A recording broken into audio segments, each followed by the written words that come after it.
Okay, I have an assumption that MIT and Harvard students hate each other. Do we hate each other? We despise each other. No, I'm kidding. Y'all, we tried our best with this setup. It's really, it's really just great. Yep. You know, if you can get past that, it's fine. I'm not sure I understand. Fuck. Enjoy the video.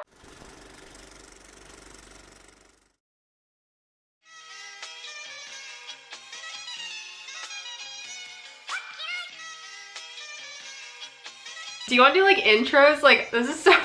Okay.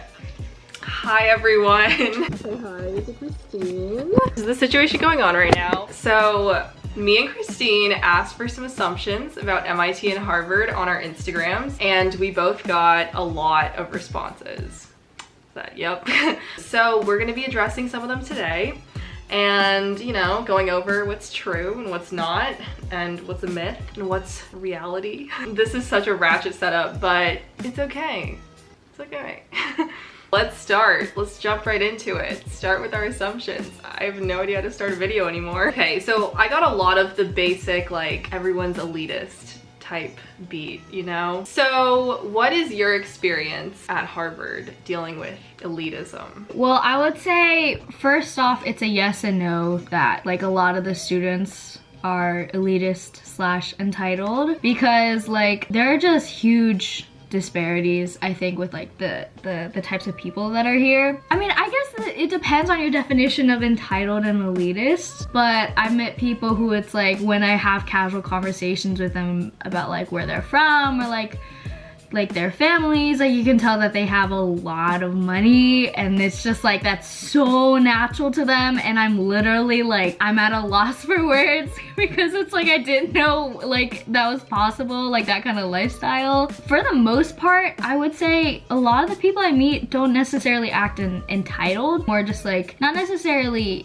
ignorant, but that's just like the way that their lives are, so that's just what they're used to. So it was kind of like surprising, but no one's like, from my experience, no one's like outwardly rude or like acts necessarily entitled purposefully. No, yeah, that definitely makes sense. I feel like there's a good mix. Like every school is gonna have people who are more entitled or elitist and people who are more, I don't know what you would call the opposite of that, but I think at MIT though, to me it's been surprising how many people are wealthy and they don't, like you wouldn't know that upon first glance. Like I don't know that from talking to them or from interacting with them, which I appreciate. Similarly to that, I feel like a vast majority of people at MIT are not like, oh, I belong here. They're not like, oh, I was like a shoo-in to get in. Like I totally, why wouldn't they pick me? Of course I was admitted, that type. I feel like everyone's pretty grateful for their opportunities, and I respect that. Yeah, for sure. I mean, it definitely depends on like who you hang out with, but the general vibe doesn't seem to be that stereotypical like entitled elitist. Founded 30 nonprofit organizations, cured a disease, traveled to the moon, etc. So everyone's like super high achieving. Thoughts?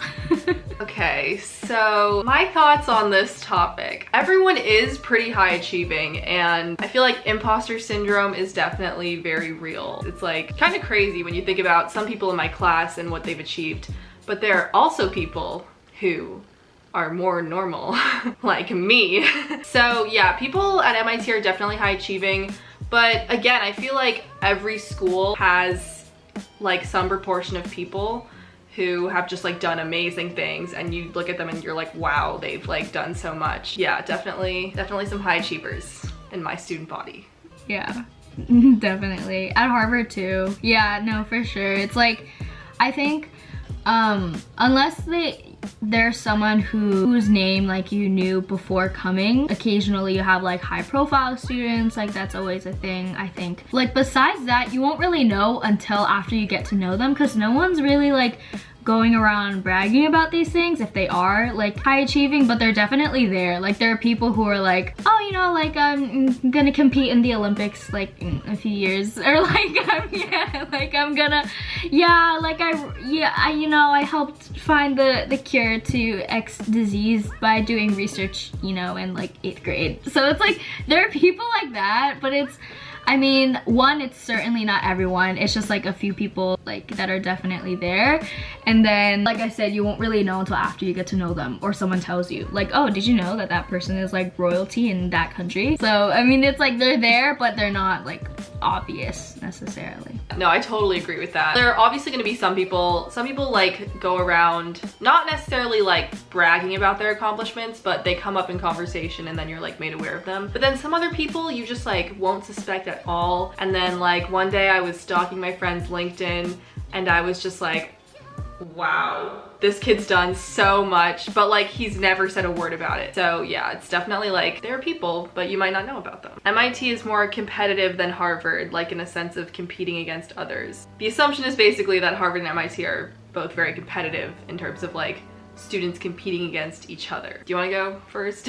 Yeah, sure. Okay, so just some context. So I'm a pre-med student, so the students I usually interact with are like pre-meds, and then also mostly other students in my class, just because with the way that housing works at Harvard, you generally hang out a lot with your classmates, like graduating class as a freshman, and then you move into the upperclassmen housing. So most of my interactions were with other pre-med freshmen during this past school year. So I would say with the people that I've met, honestly, it's like really not competitive at all, but maybe that's just because of like the students I found myself hanging out with. But from what I could tell, it was very much like everyone understands that, like, you know, for the most part, we're all smart here. Like we can, you know, hold our own in these classes. So it's like helping each other whenever we are struggling. Every now and then, like we would do homework together, study together. But I think it really depends on like the crowd that you find yourself in. I mean, a lot of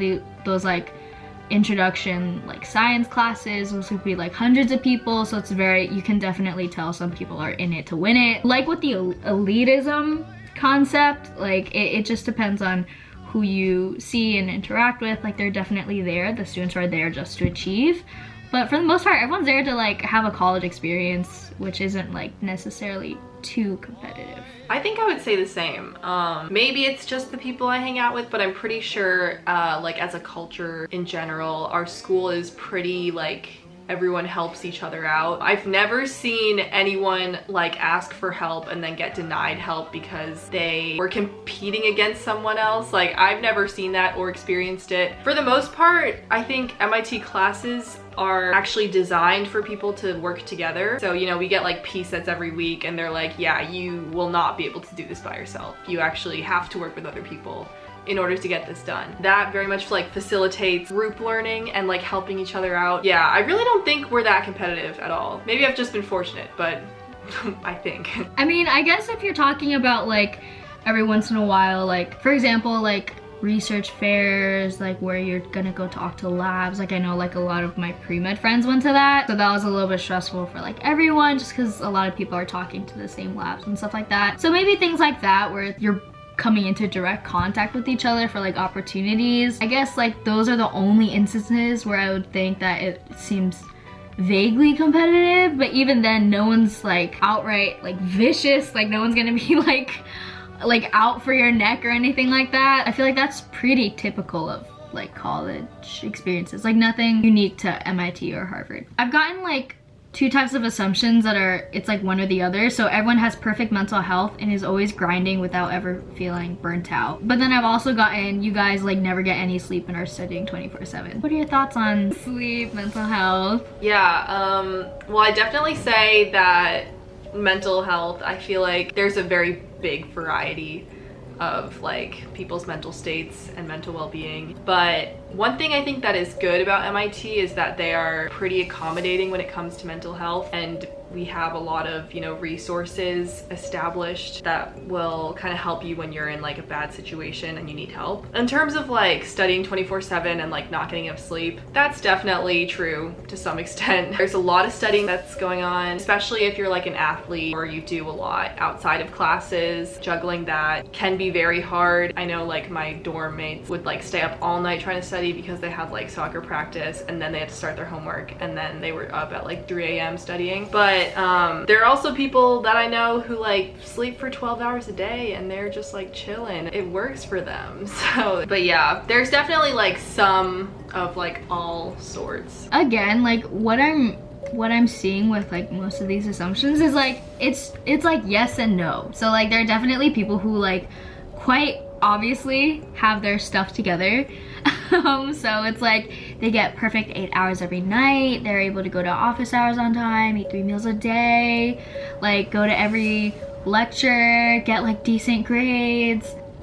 So like there are people like that, but then there are definitely people who are like, you know, the general idea of a college student, like they get enough sleep some nights, maybe like skip out a little bit like during final season, like, you know, so it's like it's definitely more of a typical college experience than you would expect, like more than you would expect. Maybe I would say I was a little bit more shocked just by how many people I knew like who got like a good amount of sleep every night. Like I was expecting a lot less, so maybe that was me like debunking my own assumption coming to Harvard.